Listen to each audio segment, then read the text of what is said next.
Entonces hoy quiero compartirles de algo maravilloso que Dios ha estado hablando a mi corazón y yo lo he titulado Fe para la nueva temporada. ¿Qué tal si lo dice conmigo? Fe para la nueva temporada. Es que necesito que no se le olvide porque ese es el objetivo clave de esta conferencia hoy. Entonces, nosotros podemos estar atravesando momentos difíciles. No sé para cuántos de ustedes el 2020 fue difícil y el inicio de este año sigue siendo difícil. Miren, en lo personal, en lo familiar, nosotros atravesamos situaciones muy duras el año pasado y en este año, en lo que llevamos. Y a veces viene ese golpe a la fe.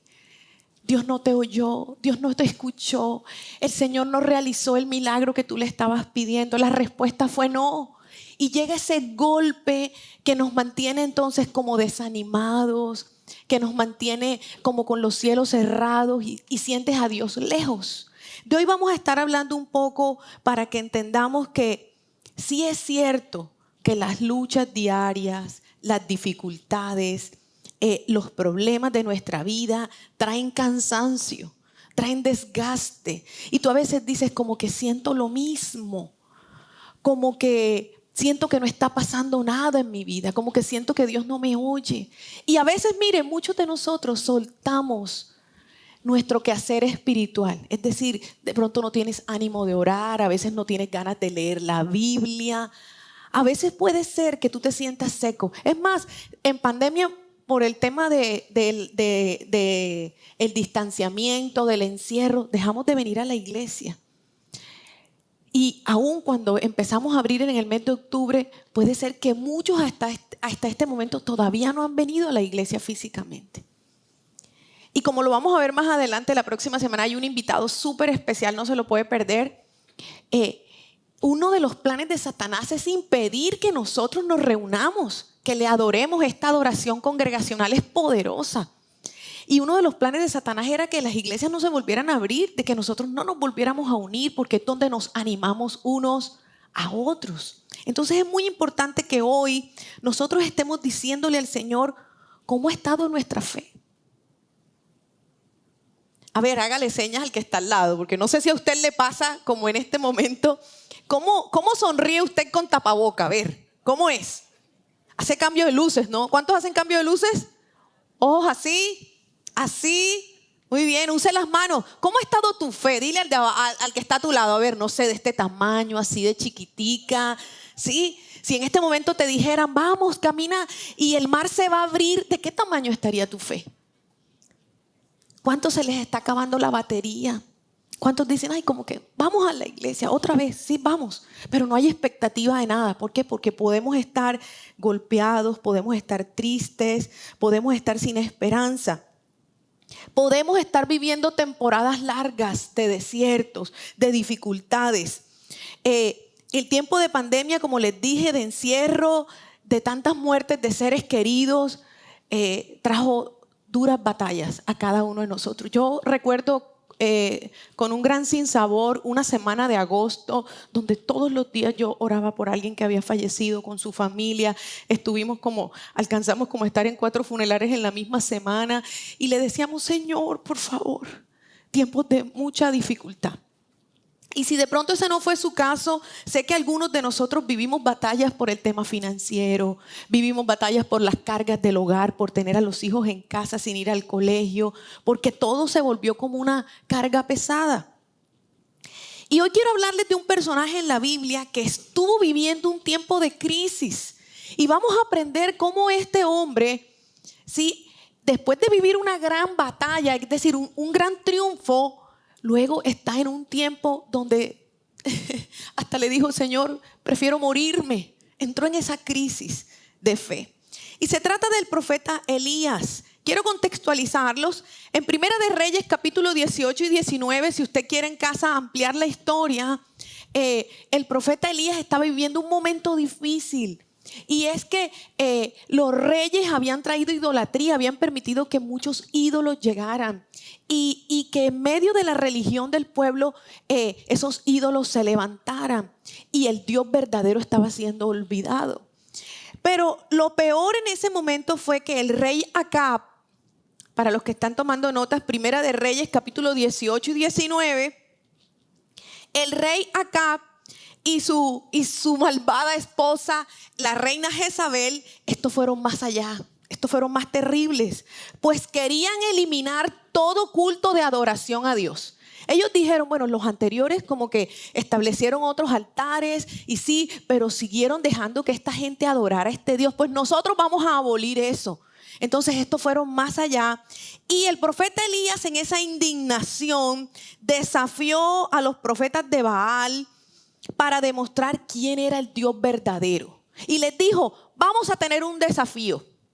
Como en el momento de hoy, ¿no? Hagamos retos, hagamos pruebas. Entonces, vamos a tener un desafío y vamos a ver quién es el Dios verdadero. Eso estaba pasando en ese momento. Primera de Reyes, capítulo 18, y en particular voy a leer del verso 36 al 40. A la hora que solía hacerse el sacrificio vespertino, el profeta Elías caminó hacia el altar y oró. Oh Señor, Dios de Abraham, de Isaac y de Jacob, demuestra hoy que tú eres Dios en Israel y que yo soy tu siervo. Demuestra que yo he hecho todo esto por orden tuya. Oh Señor, respóndeme para que este pueblo sepa que tú, oh Señor, eres Dios y que tú los has hecho volver a ti. Al instante, el fuego del Señor cayó desde el cielo y consumió el toro, la leña, las piedras, el polvo, hasta lamió toda el agua de la zanja. Cuando la gente vio esto, todos cayeron rostro en tierra y exclamaron, el Señor, Él es Dios. Sí, el Señor es Dios. Entonces Elías ordenó, atrapen a todos los profetas de Baal. No dejen que escape ninguno. Entonces los agarraron a todos y Elías los llevó al valle de Sison y allí los mató. ¿Qué había pasado? El desafío era que cada uno, es decir, tanto los profetas de Baal como Elías, tenían que presentar el sacrificio y tenían que orarle a su Dios para que fuego cayera del cielo. Los profetas de Baal, si a usted le interesa la historia, que tiene unos detalles espectaculares, dice que gritaron, bailaron, cantaron, rodearon el sacrificio y no ocurrió nada. Así que ellos ya estaban avergonzados. En cambio, esta es la oración que Elías hace con gran poder. Miren este hombre, díganme si no era poderoso en fe. ¿Cierto que sí? Dice la palabra que Elías oró y le dijo, Señor, por favor, demuéstrale a esta gente que tú eres el Dios verdadero. Porque dice que el pueblo se estaba apartando del Dios verdadero. Y en ese momento cayó fuego y consumió todo el animal. Y la gente, al ver la manifestación poderosa de Dios, fue cuando dijeron, este es el verdadero Dios. Entonces ahora, ¿qué pasó que este hombre, con este denuedo, con esta fe tan grande, entrara en una crisis que vemos posteriormente? ¿Qué ocurre después en la historia? Usted puede seguir leyendo en Primera de Reyes 19 y dice que cuando le contaron a Jezabel, Acab le cuenta todo lo que había pasado, la mujer se llenó de furia y dijo, mañana mismo a esta hora ese hombre estará muerto. Y lanzó una amenaza contra Elías. Dice la palabra que Elías se llenó de miedo y Elías huyó. ¿Qué vino a quebrantar y a lastimar la fe de Elías? El temor. Acompáñame a lo que dice Primera de Reyes, capítulo 19, verso 2 al 4.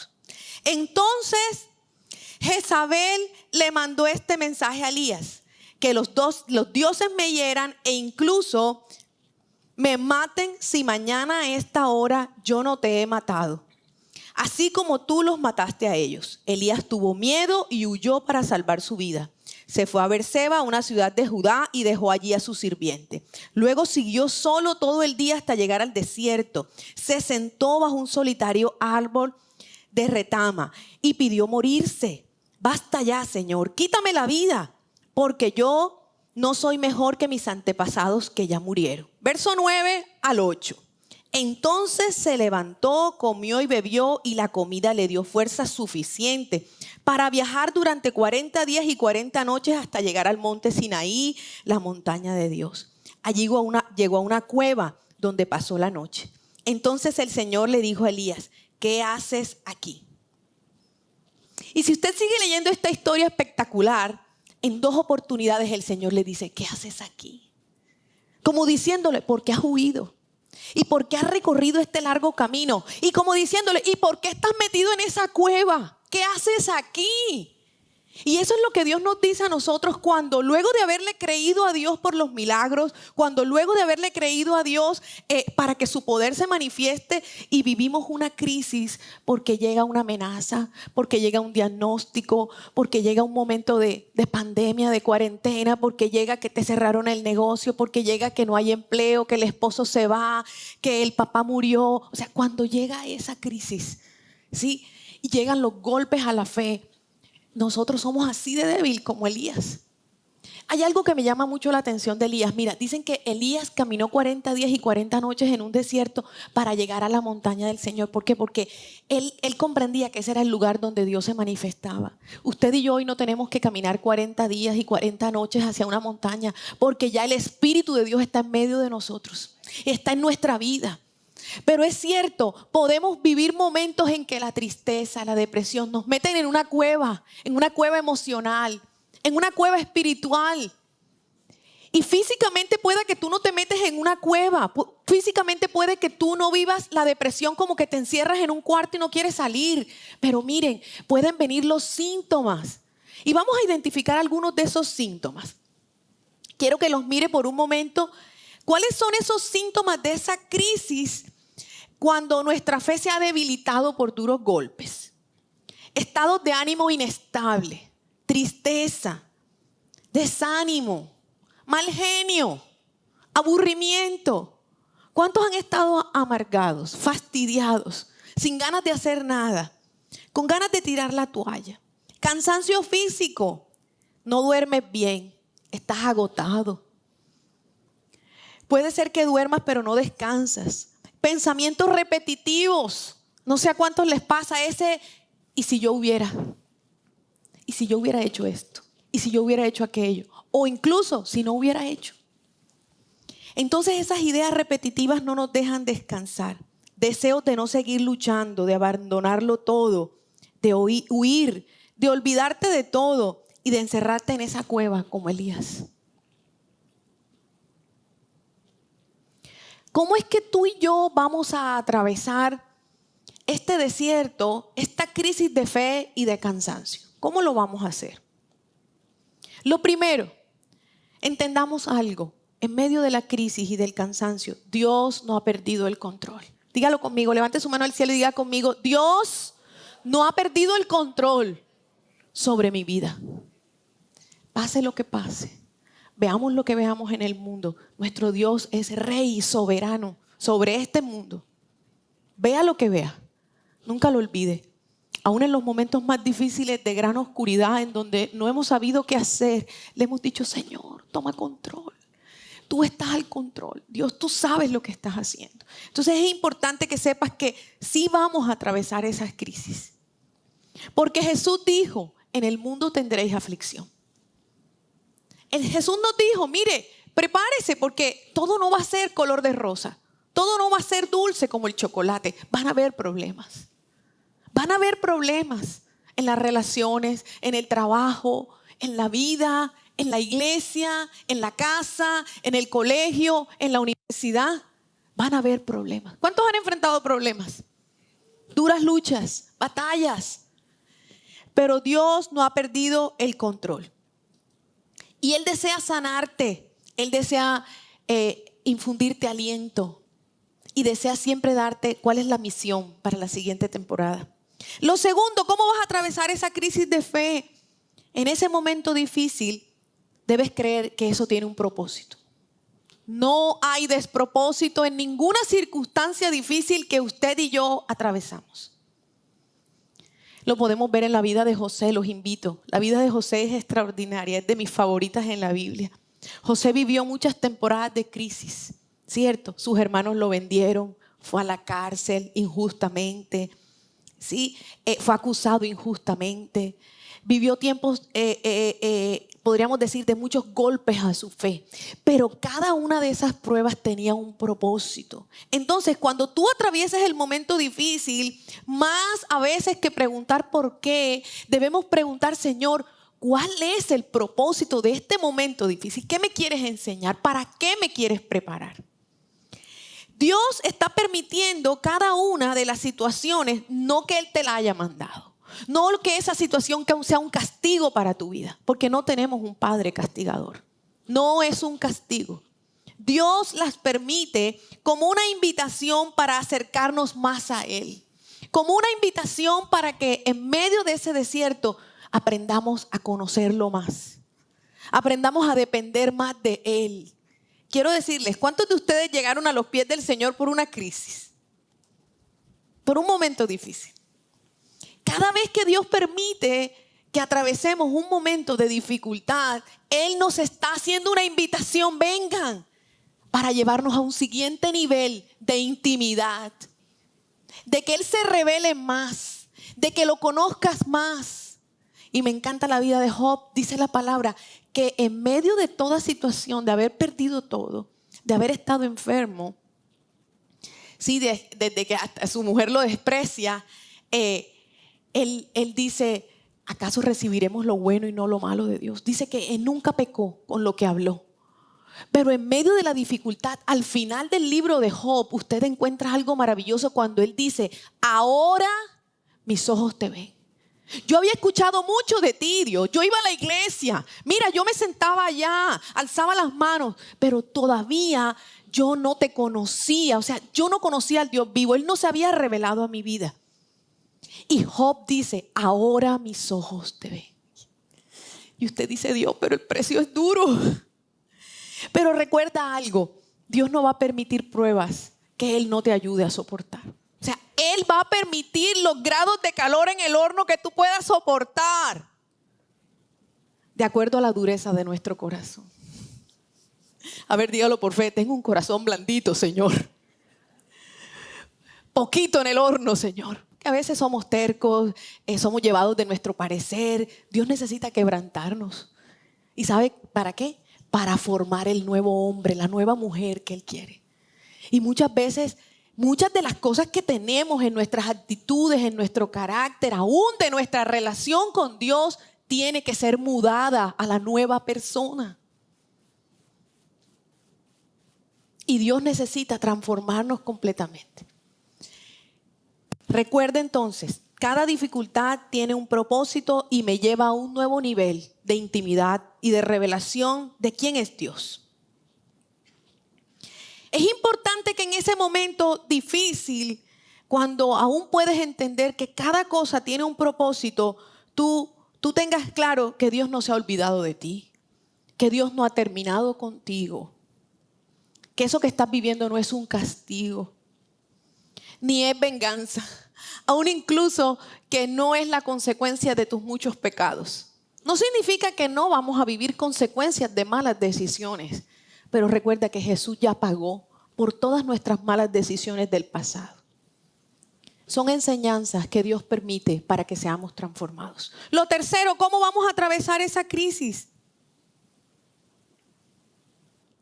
La única manera para ser restaurados es reconocer nuestra condición espiritual y emocional. Vamos a atravesar esa crisis cuando seamos capaces de reconocer cómo está nuestro corazón.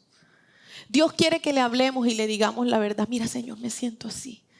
Mira, Señor, estoy fastidiado, estoy aburrido, estoy cansado. No te estoy escuchando, no te veo, no te siento, estoy agotado. La única manera de poder atravesar esa crisis y de poder ver la mano de Dios en nuestra vida es que le abramos nuestro corazón a Dios y le digamos cómo nos sentimos. Y aquí quiero contarles algo en particular de lo que nosotros estuvimos viviendo el año pasado y parte de este año, en el momento difícil del accidente vascular de mi mamá y de entrar a la clínica todos los días a escuchar el reporte negativo del doctor. Era un golpe a la fe. Ese hombre, con todos sus estudios, un gran especialista, nos estaba diciendo, esto está así, hoy no responde, ahí no hay vida, le faltan pocas horas para que muera. Y mi hermana y yo nos mirábamos y como que era desautorizando y cancelando eso y diciendo, Señor, aún este hombre está diciendo eso, pero la última palabra la tienes tú, Dios. Sí, y eran momentos muy difíciles.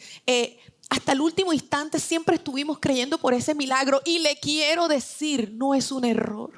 Dios espera que hasta el último instante lo correcto en nuestra fe sea clamar por el milagro. Veas lo que veas, estés con todo afuera, estés que el doctor te dijo esto está terrible, no hay esto, no hay aquello, pero Dios espera que nosotros estemos clamando por el milagro. No significa que la fe niegue la realidad, no, hay una realidad. Pero en medio de esa realidad Dios puede glorificarse con poder para cambiar esa realidad conforme a su voluntad. Esa es la clave. Listo. Y Dios nos confronta.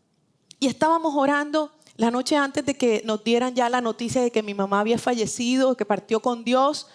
Y la noche antes orando, el Señor nos decía, ¿y si no hago el milagro como ustedes me lo están pidiendo? ¿Y si es la hora de que ella parta conmigo? Entonces empezamos a cambiar la oración y fue, Señor, haz tu voluntad. Que es la oración más dura, ¿cierto? Porque es el momento en el que tú eres confrontado con que, y si la fe no da el resultado que tú estás esperando, ¿qué? Te vas a ir de Dios. No lo vas a amar más. Y en ese momento la oración fue, Señor, ¿qué le puede impedir a mi mamá la entrada a tu reino? Y empezamos a confesar los pecados por ella, empezamos a desligarla de cualquier idolatría, de todo lo que venía por generaciones de familia. Y sentimos tanta paz en ese momento. Estábamos haciendo lo correcto. Preparar el alma de mi mamá para su encuentro con Dios. O sea, tratar de prepararnos a una realidad que era posible. Sin dejar de lado que Dios hasta el último minuto podía hacer el milagro. Dios lo puede hacer hasta el último minuto. Pero si no es su voluntad, aún Él tiene un plan que es mejor. Y les quiero decir, al día siguiente estamos en oración, entregando la situación que era más crítica, cuando nos llaman a decirnos que fuéramos a la clínica, que ya ella había fallecido. Y bueno, vimos la mano de Dios porque nos rodeó, porque nos llenó de fuerzas para enfrentar ese momento. Pero pasados más o menos 8 días ya del sepelio, de todo el funeral, yo aún le decía, Señor, saca este dolor de mi corazón porque hay dolor por la partida, hay dolor por el desprendimiento. Dios sabe que somos humanos, que nos duele el desprendimiento. Él sabe porque nosotros no fuimos diseñados para esto. Cuando el Señor nos crea en el jardín del Edén, nos crea para vivir eternamente con nosotros.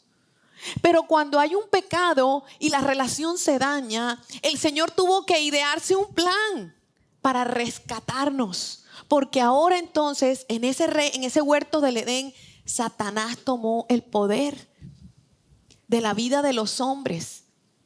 Y como el hombre luchaba con el pecado, el Señor dijo, no para siempre contenderá mi alma con esto que estoy viendo en el hombre. Y los años del hombre serán tanto.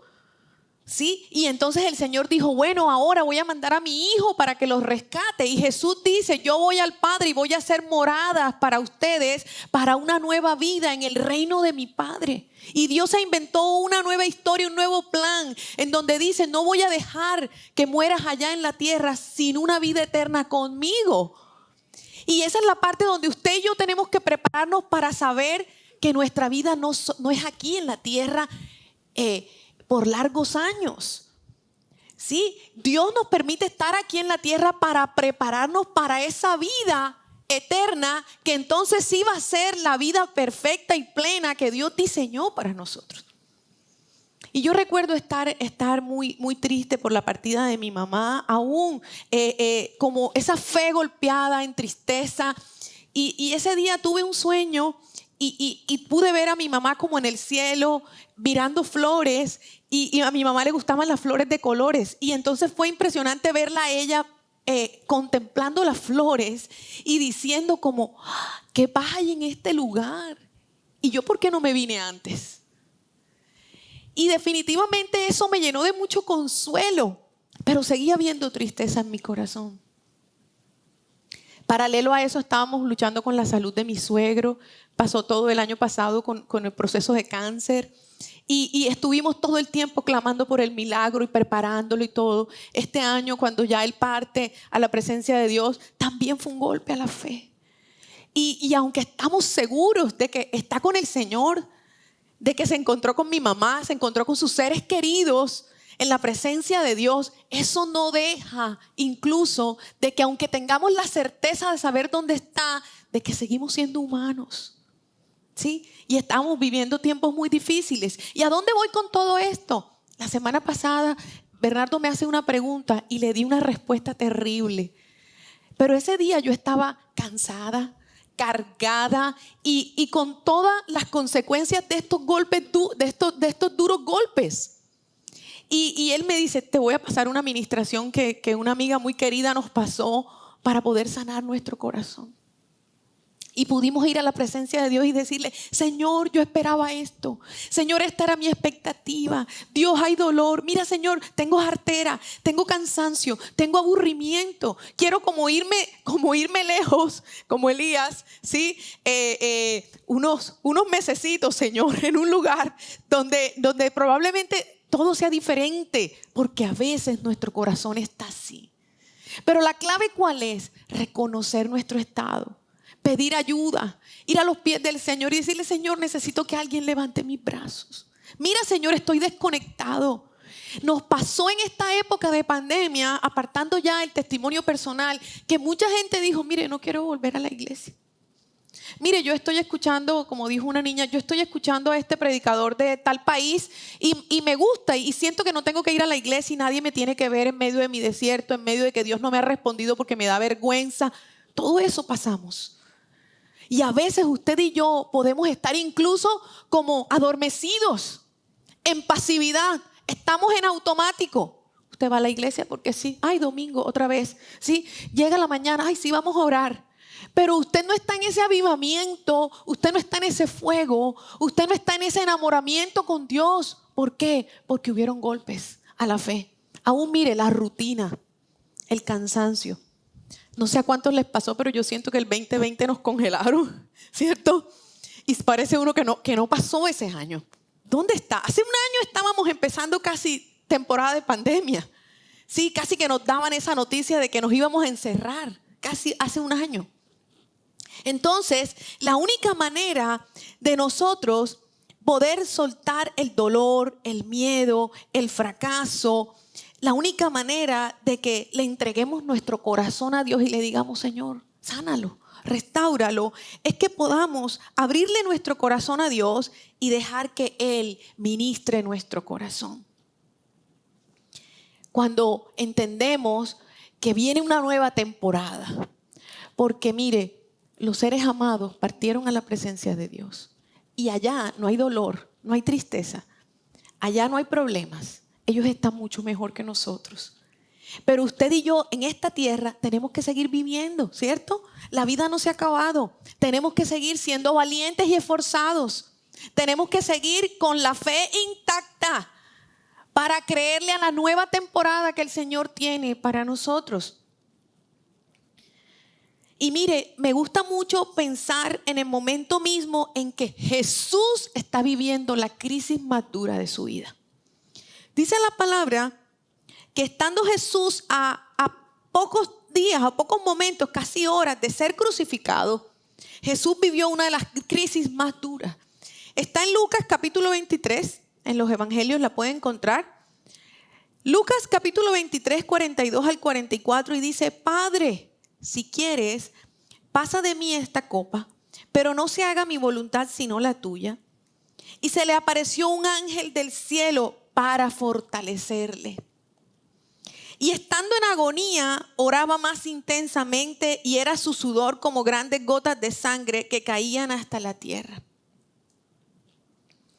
Sin embargo, en este momento de tanta agonía, en el Getsemaní, donde Jesús ya sabía que Él tenía que entregarse para morir en esa cruz, no sé cuántos de nosotros soportaríamos eso de, ya te quedan pocas horas, te van a clavar en esa cruz. Dice que había agonía en su alma, había dolor, había tristeza. Él estuvo dispuesto incluso a ir a la cruz, a dejarse crucificar. Dice la Biblia que cuando lo capturaron, Él no puso resistencia.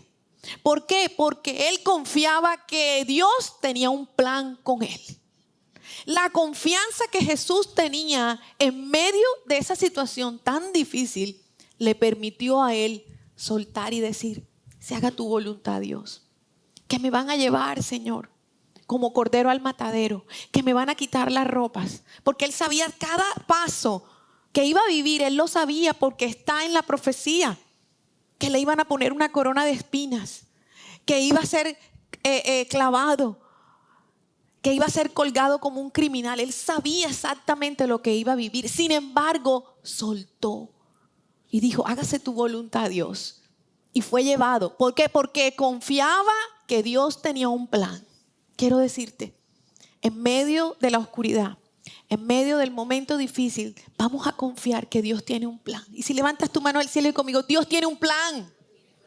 En el momento difícil que estoy viviendo, o en lo que usted atraviese, no sé, en el profesor terrible que te hizo perder la materia, en el que te hizo perder el semestre, en el jefe que te sacó del trabajo, en el compañero difícil que te hace la vida cuadritos en el trabajo, en el contrato que no salió, en el esposo que te fue infiel, en la dura prueba que tú estés viviendo, vamos a confiar que Dios tiene un plan. Otra vez levante su mano al cielo y dígalo conmigo, Dios tiene un plan. Acuérdate que Él no ha perdido el control. Él tiene un plan. Jesús pudo entregarse en la cruz y hacer la voluntad del Padre porque confiaba que el Padre tenía un plan. Jesús confiaba que aún después de muerto, el Padre lo podía resucitar.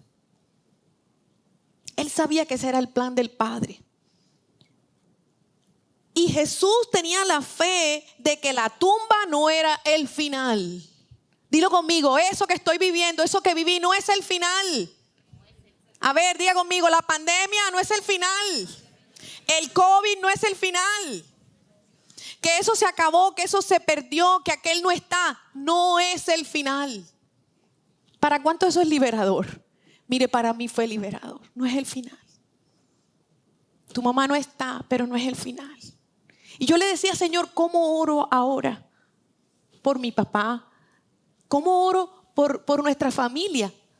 Y el Señor decía, ora que aprendan a adaptarse a la nueva vida sin ella. Nuestro Dios lo sabe todo. Señor, ahora que mi papá haya refugio en ti, Dios. Que Él pueda conocerte a ti, porque acuérdense que para Él esto tiene un propósito.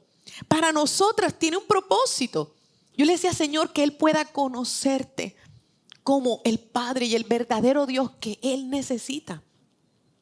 Y esa fue entonces la nueva oración. Pero quiero entonces hablarte allí de cuando a veces creemos que la tumba es el final y tú entierras los sueños. Porque acuérdate, no tienes ganas de hacer nada. Y probablemente este año no escribiste visiones, no escribiste metas, no escribiste propósitos. Probablemente este año no te has dado ese momento con Dios para soñar. Señor, ¿qué tienes para mí en el 2021? ¿Qué diseñaste en los cielos para esta temporada para mí? ¿Por qué? Porque probablemente esos sueños están muertos. Y Jesús sabía que el Padre tenía el poder para resucitar lo que estaba muerto. Y el Señor quiere decirte eso hoy. Él tiene el poder para resucitar tus sueños. Quiero hacerte esa pregunta. ¿Cuántos sueños están muertos? ¿En dónde paraste de soñar? Porque vienes de esa crisis de fe, porque vienes de esos golpes, porque vienes de ese encierro emocional y estás cansado porque peleaste una gran batalla y la armadura está desgastada y a veces tenemos que decirle, Señor, cámbiame esta armadura completa y tomarte de la mano y volver a soñar. Pararte en la montaña de la libertad y decirle, Señor, hazme mirar más allá. Hazme ilusionarme de nuevo, tener esperanza. La fe es el ingrediente especial que llena de poder la vida del creyente. Sin fe nosotros tenemos una vida vacía. Sin fe y confianza en Dios, nosotros estamos viviendo en automático. Como que sobrevivimos apenas sobrevivimos el día a día. Pero no estamos siendo los conquistadores que Dios para delante de la tierra prometida y le dice, marcha hacia el cumplimiento porque está listo todo. O sea, Dios no va a poder entregarte una misión de conquista para la nueva temporada si tú no estás como un soldado parado allí. Acuérdate, si estás metido en la cueva del cansancio, de la tristeza, si aún estás viviendo en la temporada pasada, el Señor no te va a mostrar la tierra a conquistar. necesita sacarte de la cueva, necesita sanarte para poderte parar en donde tú puedas ver la siguiente temporada. Entonces, cuanto más rápido salgas de la cueva, cuanto más rápido tú dejes que el Señor sane eso que pasó en esa temporada difícil, más rápido vas a poder tener fe para la nueva temporada. ¿Y cómo desarrollamos fe? Como una fe pequeña, acuérdate, porque ahora que sales de esa temporada de crisis, tu fe está débil. El músculo de la fe está muy blandito, está débil, está pequeñito y tiene que empezar a crecer otra vez. ¿Cómo vamos a desarrollar fe? Lo primero, debe haber un cambio en tus sentimientos y en tus actitudes. Si ya hemos podido experimentar la sanidad en el corazón, nosotros debemos empezar en la vida diaria a creer lo que dice la palabra y conforme a eso tiene que ser mi fe. Más o menos hacia los 15 días de la partida de mi mamá, yo venía a predicar y pensaba, me estaba poniendo ropa de consideración, como decimos, ¿cierto? Es verdad que como tu corazón no está alegre, tú no te quieres poner rojo, tú no te quieres poner de festividad. Y eso es normal porque el corazón está triste. Pero yo había tenido ese encuentro con el Señor incluso cuando Él me mostraba dónde estaba mi mamá. Y yo tenía que venir a predicar y el Señor me dijo, quiero que te pongas ropa de color. ¿Por qué? Porque la actitud va a acompañar. Esa actitud que tú vas a tener día a día frente a la vida va a acompañarte para que tu fe pueda crecer. Entonces, las actitudes que tú asumes te tienen que ayudar para que puedas salir de esa crisis. Si tú sabes que estar echado dormido todo el día te trae depresión, te trae tristeza, pues levántate temprano, ¿sí? Vuelve a tus rutinas. No, yo me levantaba temprano a hacer ejercicio. Yo me ponía a la oración temprano y yo hacía guerra espiritual. Mire, siga haciendo lo que usted venía haciendo con Dios, aunque no tenga ganas.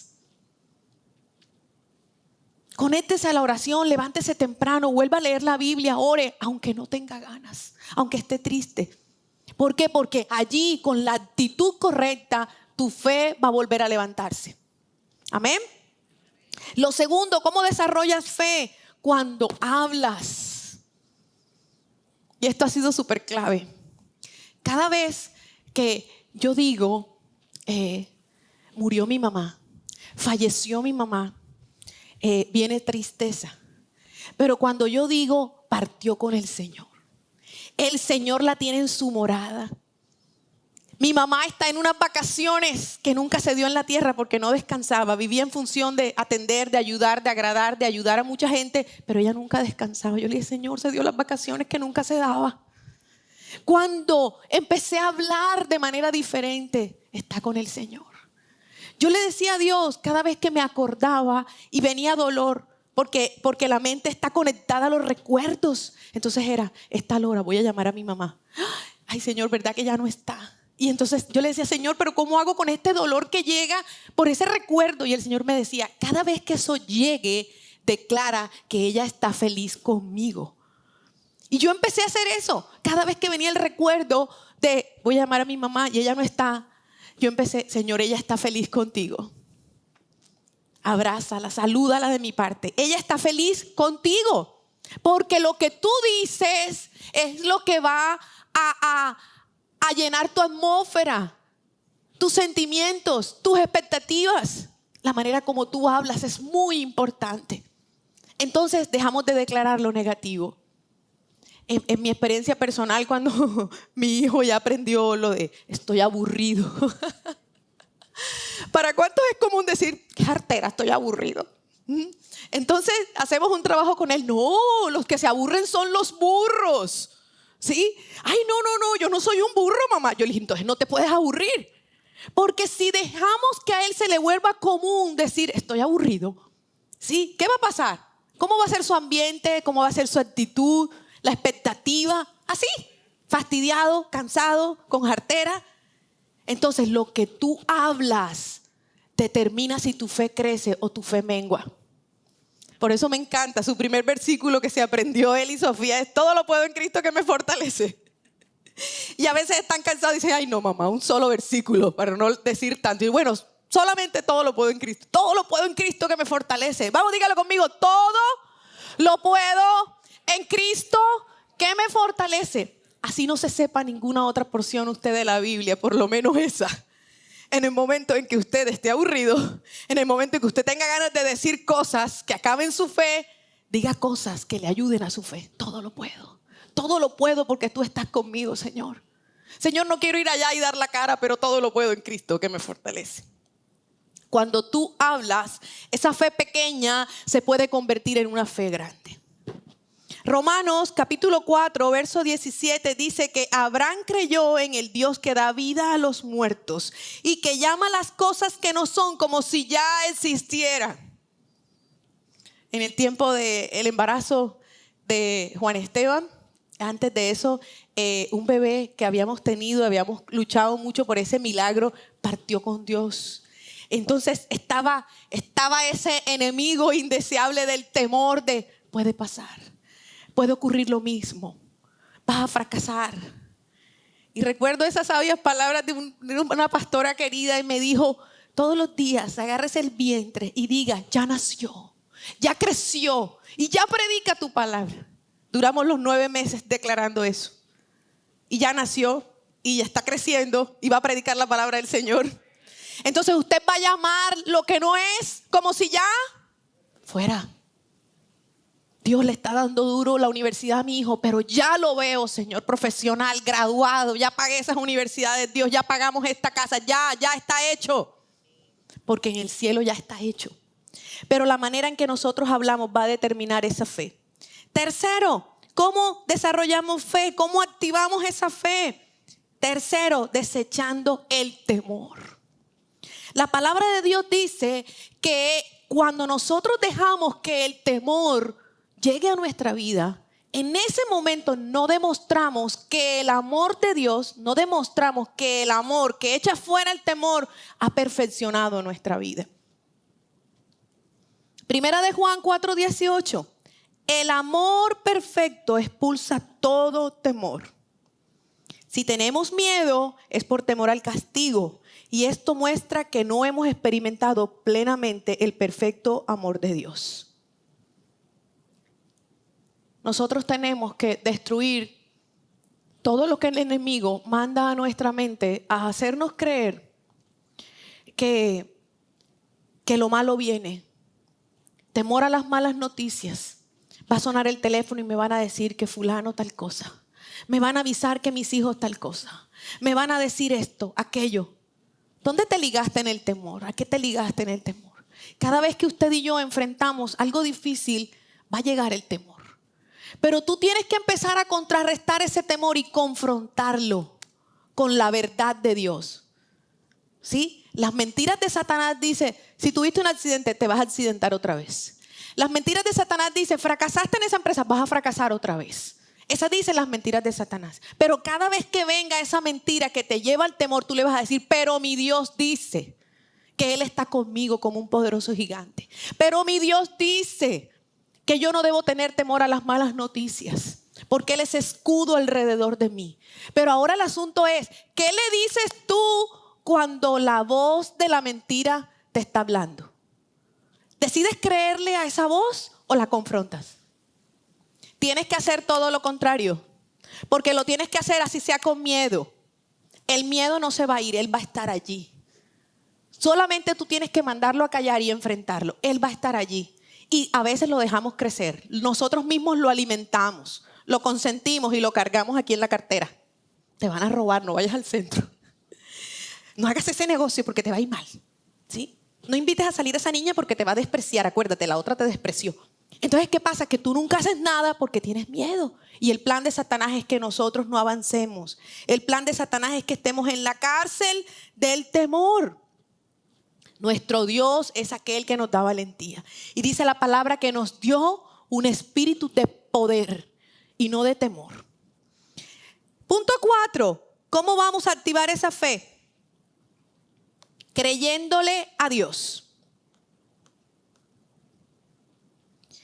Nosotros vamos a tomar el creer con el actuar. Y me encanta cuando esa frase dice oración. No oración, sino oración. Ora para preguntarle a Dios en qué tienes que actuar. Mira, Señor, ¿hago el negocio o no lo hago? Si Dios te dice, ve, haz el negocio. Si Dios te dice, ve, proponle matrimonio a esa niña que esa es la tuya, ve. Oración. Ora para saber cuál es la puerta que tienes que tocar. Ora para saber a quién es que tienes que llamar a pedir ayuda. Tienes que orar y actuar. Entonces, cuando tú crees, cuando tú tienes fe en Dios, vas a actuar. Daniel capítulo 11, verso 32. Mas el pueblo que conoce a su Dios se mostrará fuerte y actuará. Diga conmigo, amén. Voy a actuar. Esa es una de mis porciones favoritas. Dice, el pueblo que conoce a su Dios se mostrará fuerte y actuará. Pero tenga en cuenta algo, el que conoce a su Dios. Si tú eres de los que conoces a Dios, tú vas a actuar.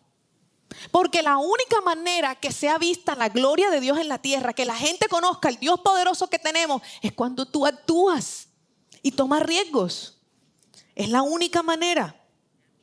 Y punto quinto, ¿cómo vamos nosotros a desarrollar fe? Cuando sueltas el pasado y te llenas de expectativa de los planes buenos que tiene el Señor para nosotros. Y dice Jeremías 29:11, yo sé muy bien los planes que tengo para ti, dice el Señor.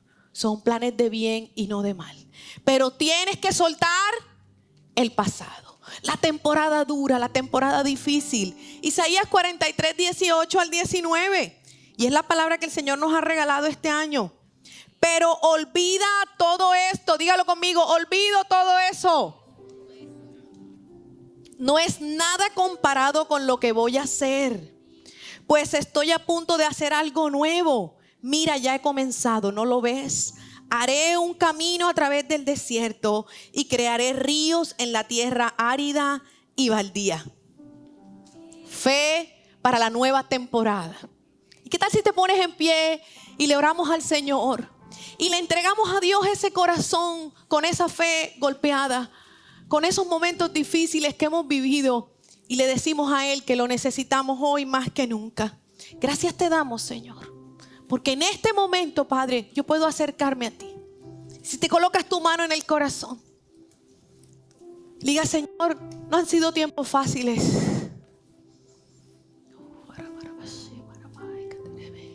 Y medita en todo lo que has vivido el año pasado, este año.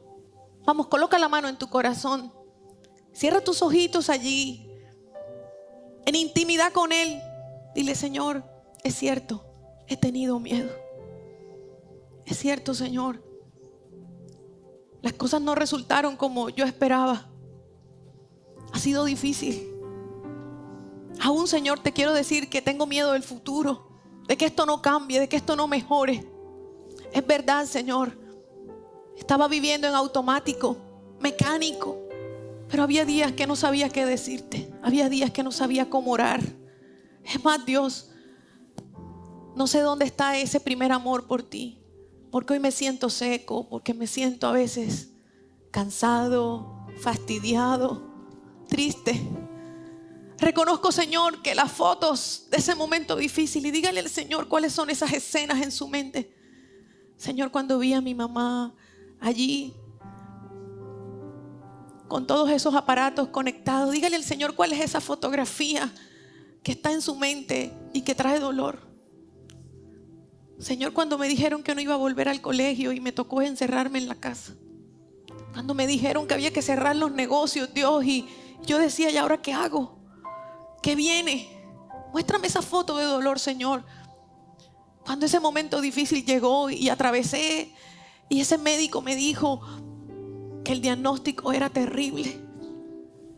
Yo hoy te entrego esa foto, Dios, te entrego esa escena y te invito, Jesús, entra. Vamos, invítelo, dígale, entra, Jesús, a esa escena. Entra a ese momento difícil y cubre con tu amor ese momento. Hoy por la fe yo creo que me tomas de la mano y me sacas de esa escena, me sacas de ese lugar. Yo lo creo por la fe, que hay una luz grande a la que tú me llevas y me cargas en tus brazos. Y me dices, yo estoy contigo. Cuando no tenía fuerzas, yo te cargué. Cuando sentías que todo estaba perdido, yo te abracé. Yo estuve allí secando tus lágrimas. Yo estuve allí soplando para que tú creyeras y no tiraras la toalla. Y hoy, aunque sigues triste, yo he estado contigo. No te he dejado solo. No estás atravesando el desierto solo, Ana Milena, diga su nombre. No estás atravesando esta situación dura solo. Yo estoy contigo. Te abrazo, te fortalezco y quiero llevarte a un nivel mayor conmigo. En el nombre de Jesús yo hoy renuncio a todo dolor de mi corazón. Si lo puede decir conmigo allí, yo renuncio al desánimo, a la tristeza, al fastidio, al cansancio, a la soledad, al dolor, al miedo a la pérdida, al miedo a la situación difícil. Yo renuncio a esto, se va de mi vida. Como se llame, vamos, dígale, renuncio al momento de la estrechez financiera porque no había dinero, porque las cosas no eran como antes. Se va de mi vida en el nombre de Jesús. Yo renuncio a todo lo que vino a hacerme creer que venía lo peor. Yo renuncio a creer esa voz que me decía, te van a dar malas noticias. No vas a soportar eso. ¿Qué vas a hacer tú solo, sola? Yo renuncio a todo lo que la pandemia ha dejado de temor en mi corazón. A que la gente me toque, a que la gente me abrace, a acercarme a la gente. Yo renuncio a todo lo que Satanás ha traído a mi mente y a mi corazón, haciéndome creer, tienes que parar de soñar. Ya no lo intentes, quédate quieto. No es tiempo para nada, no es tiempo para soñar, no es tiempo para negocios, no es tiempo para nuevas expectativas. Pero el Señor te dice, yo soy el que resucita tus sueños. Yo soy el que saca de la tumba lo que enterraste. Eso que tú habías hablado con Dios antes de la pandemia, dice el Señor, sácalo otra vez. Y vuelve a soñar y vuelve a creer. Si levanta sus manos al cielo y usted le dice, Señor, no has terminado conmigo. Una temporada nueva viene para mí. Porque hoy estoy soltando el pasado. Estoy soltando el momento difícil. Estoy soltando la crisis. Estoy soltando el diagnóstico. Estoy soltando el miedo. Estoy soltando la desilusión. Y tú eres el Dios, Señor, que cambia mi lamento en baile. Tengo expectativas, Señor. Oh sí, Jesús. Cambias culpa por gloria. Sé que